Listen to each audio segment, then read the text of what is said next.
En esta ocasión nos dedicaremos a la creación de proyectos básica y con ello podemos indagar de manera muy específica en cada una de las opciones que las pantallas básicas de la herramienta de autor nos van a permitir para configurar las opciones generales de nuestros proyectos y de nuestras secuencias didácticas digitales. Para poder generar un proyecto nuevo, una vez que estemos dentro de la herramienta J-Click Autor, nos vamos a dirigir al menú Archivo y dentro del menú Archivo seleccionaremos la opción Nuevo Proyecto. Una vez que aparece la siguiente ventana emergente, podremos colocar en la parte superior el nombre del proyecto de manera extendida tal como la necesitemos. Es importante hacer notar que el nombre del proyecto debe dar cuenta de manera muy concreta de la temática sobre la cual la secuencia didáctica girará. Por ahora, al ser una prueba, únicamente colocaremos la leyenda Proyecto 1. Una vez que colocamos la leyenda del nombre en la parte superior, en las regiones inferiores aparece un desplegado con el nombre del archivo y con la carpeta en donde automáticamente se almacenará el proyecto. La carpeta puede ser reorientada con el botón navegar, con el cual al dar clic sobre él aparece una ventana emergente en donde podríamos reorientar otra carpeta en donde iríamos almacenando nuestros proyectos respectivos.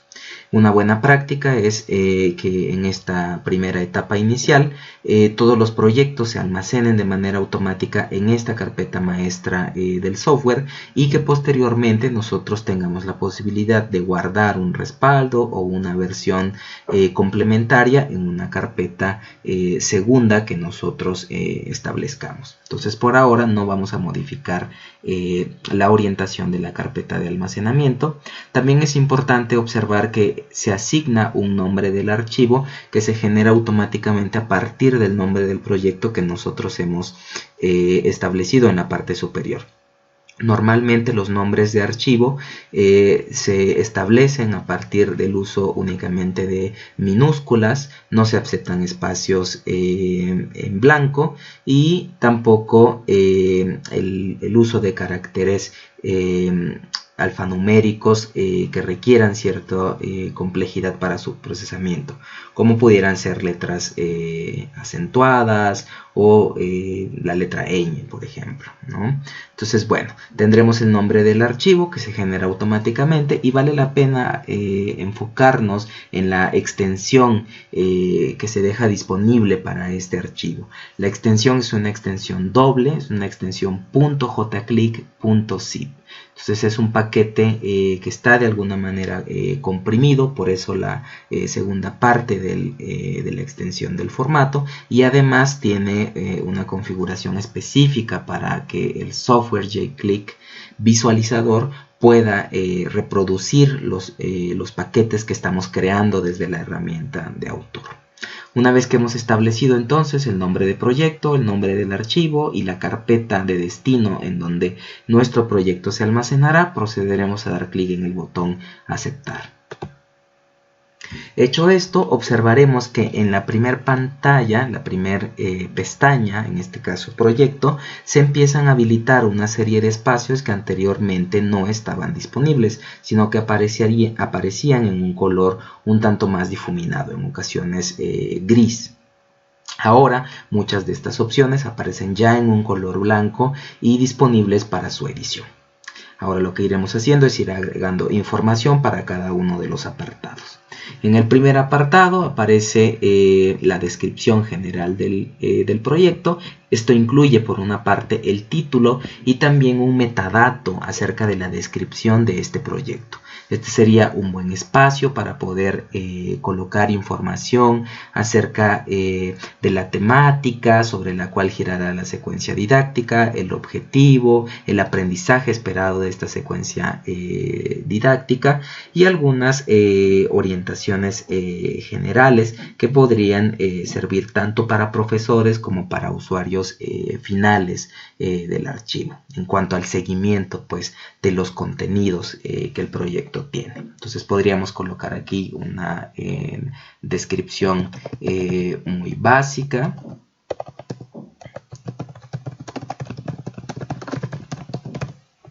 Después nos pasaríamos a la sección de creación. En esta sección de creación tendremos tres grandes apartados. El primero de ellos es el apartado de autores. Para poder agregar una información de autoría tendríamos que dar clic en el botón de la parte inferior de esa sección que se denomina añadir un nuevo elemento a la lista.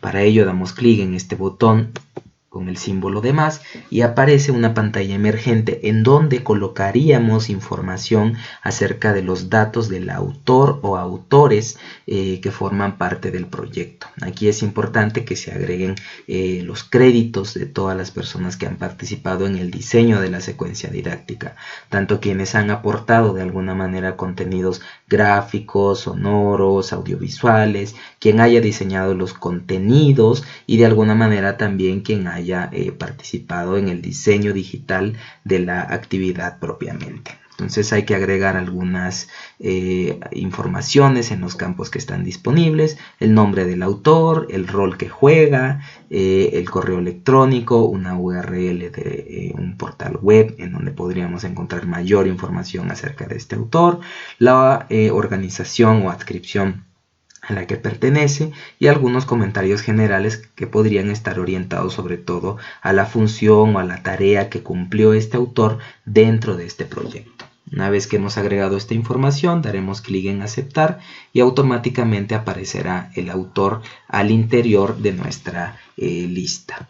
Podemos editar esta información en el momento que nosotros tengamos previsto. Para ello solamente tendríamos que elegir al autor dentro de la lista y después seleccionar en la parte inferior el botón modificar el elemento seleccionado.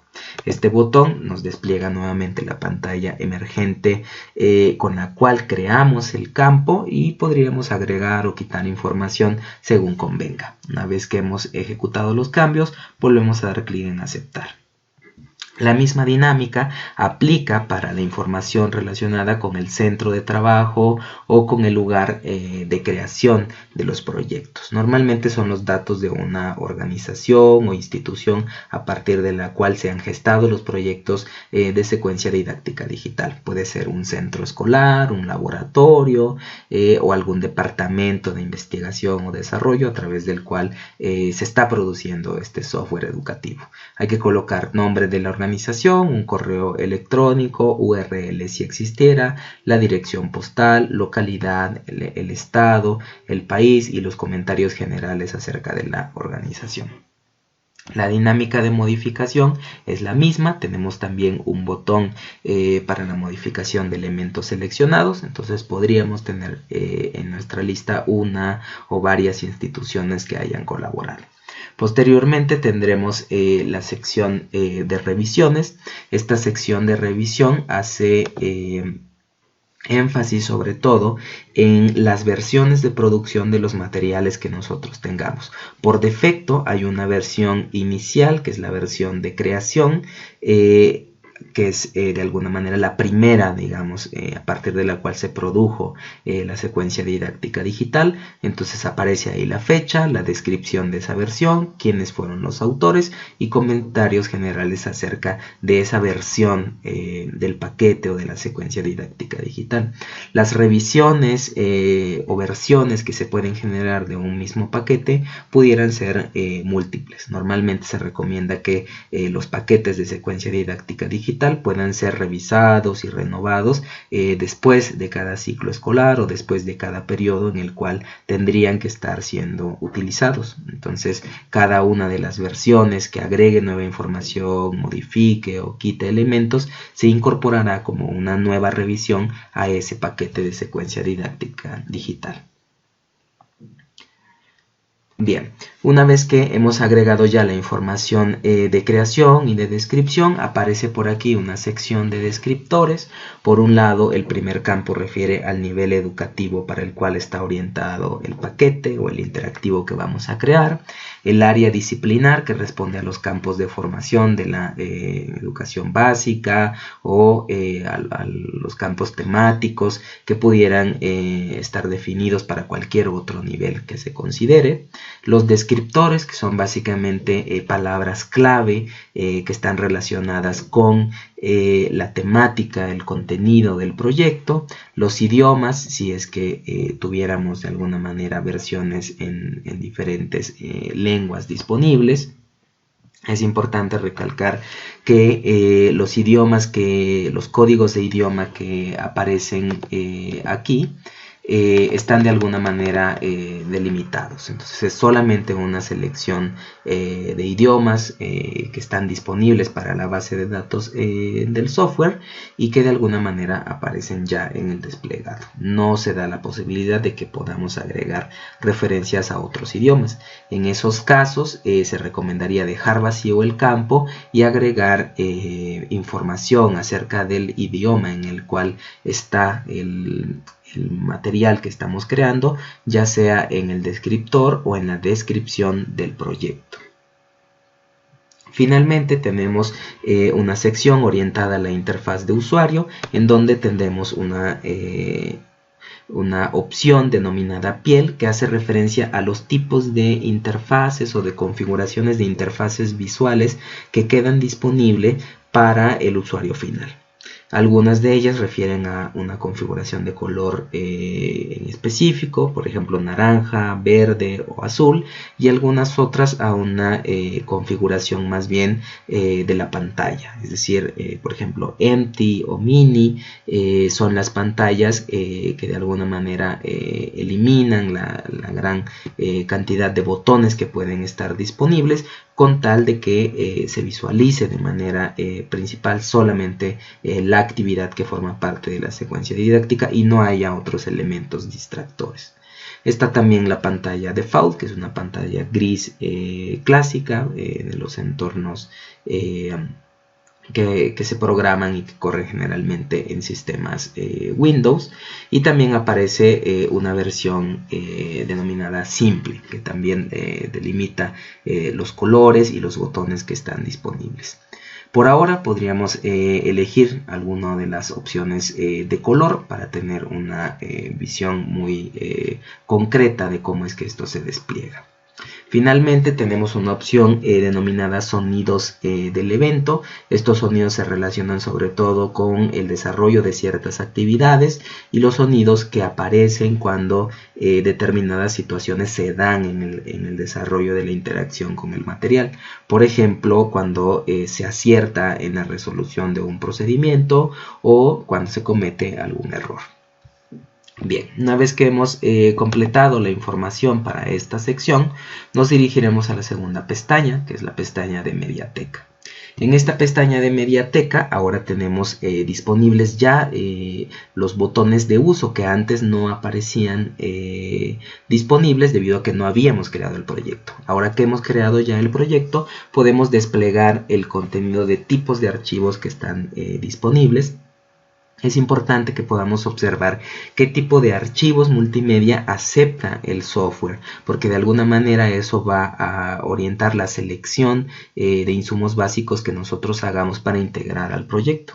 En el caso, por ejemplo, de los archivos de imágenes, se aceptan imágenes GIF, que de alguna manera pueden servir para imágenes en movimiento. Se aceptan imágenes JPG, imágenes PNG, que pueden servir para la incorporación de transparencias, imágenes BMP de mapa de bits, y por último imágenes ICO, que sirven sobre todo para poder incorporar iconos que sirvan para el apoyo de botones, por ejemplo.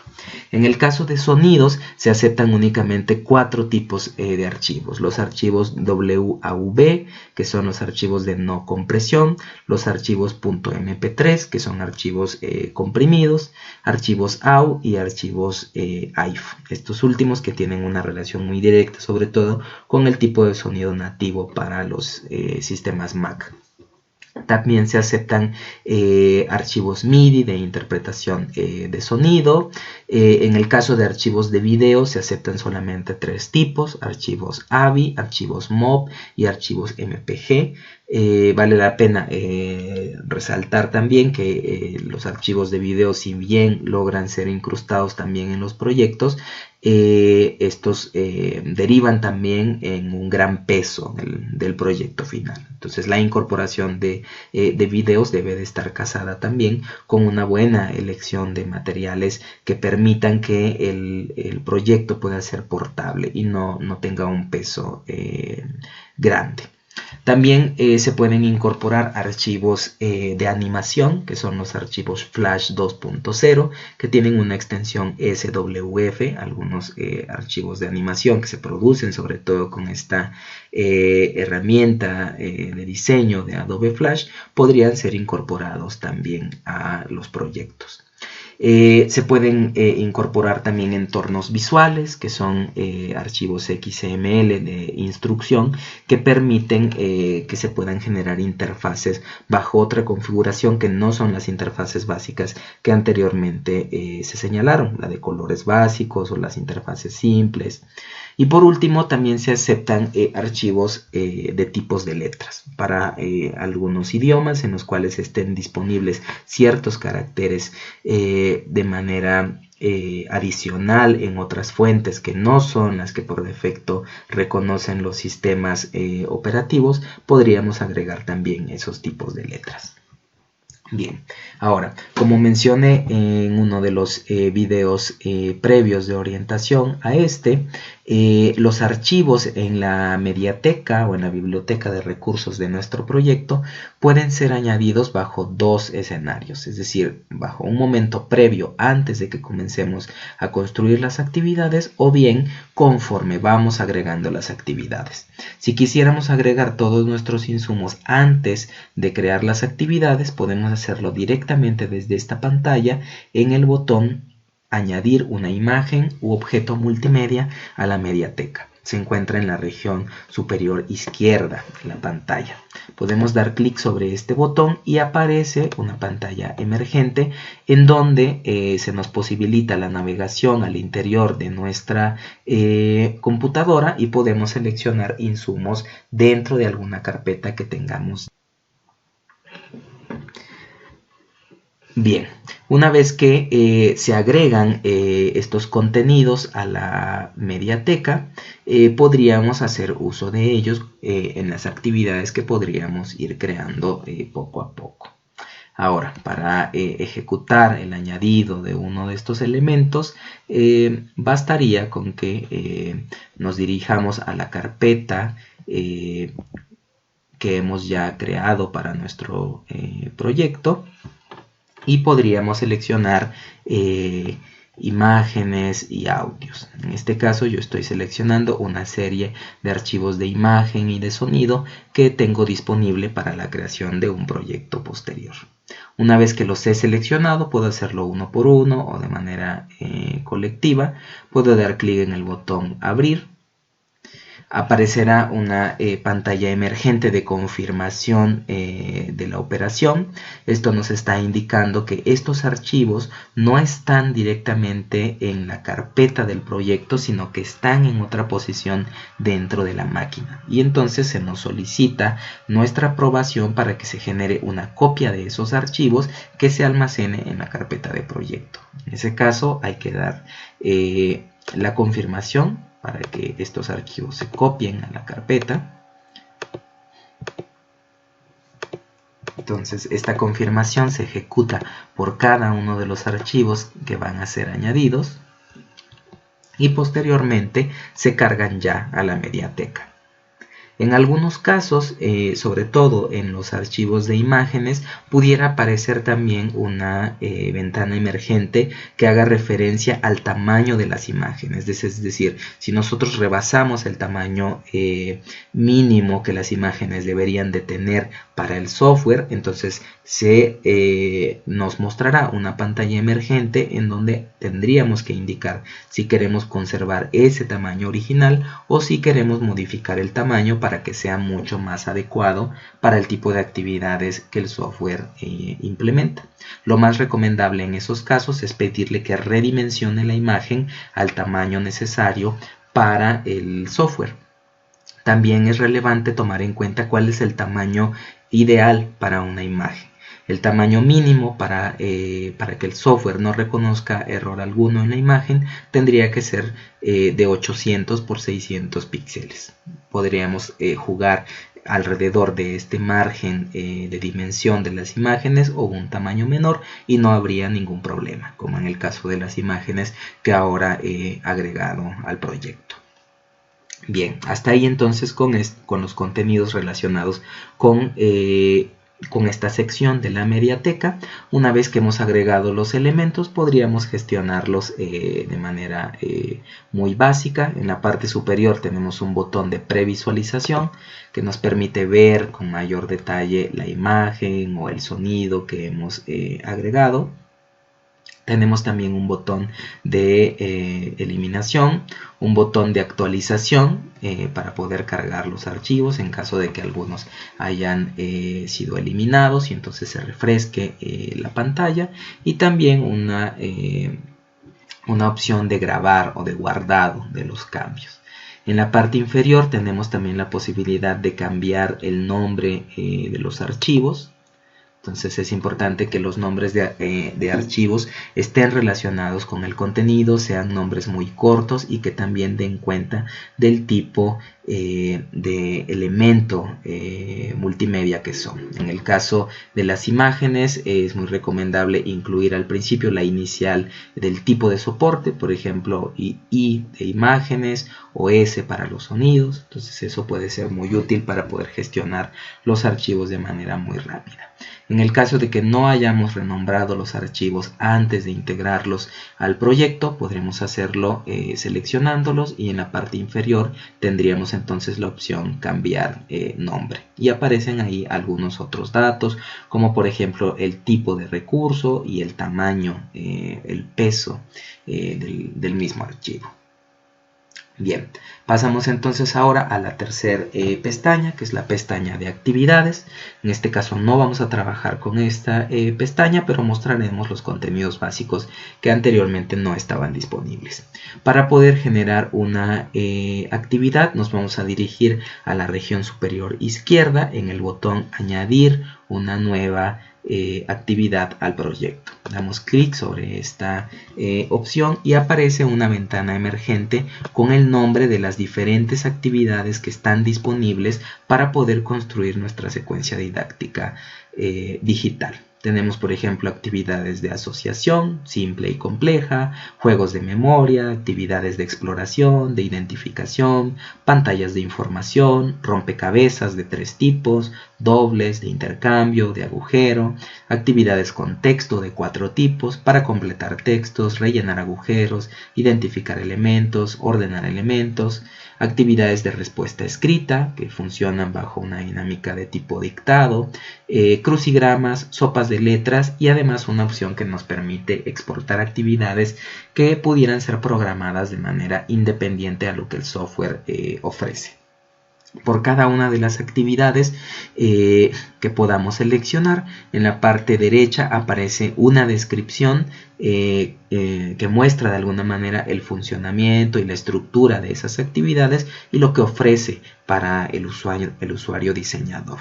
En la parte inferior aparecería la opción de nombrar la actividad y después de ello comenzar la gestión de cada una de las configuraciones que están disponibles para ese tipo de actividad. Por ahora damos clic en cancelar.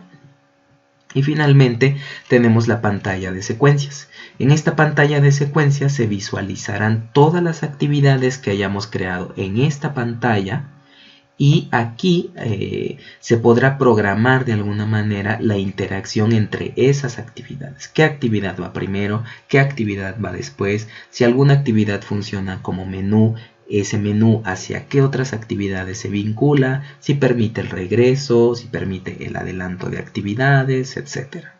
Esta última opción será una de las configuraciones que se irán haciendo hacia el final del curso, cuando vayamos montando como tal la secuencia didáctica digital y el mecanismo de navegación al interior de ella. Bien, entonces hasta aquí en este video de orientación que estaba enfocado únicamente a la creación del proyecto y al mostrar el funcionamiento con mayor detalle de estas pestañas de contenidos y de gestión, a partir del cual el proyecto comienza a tener sentido. En el próximo video de orientación nos enfocaremos ya a la creación básica de algunas actividades.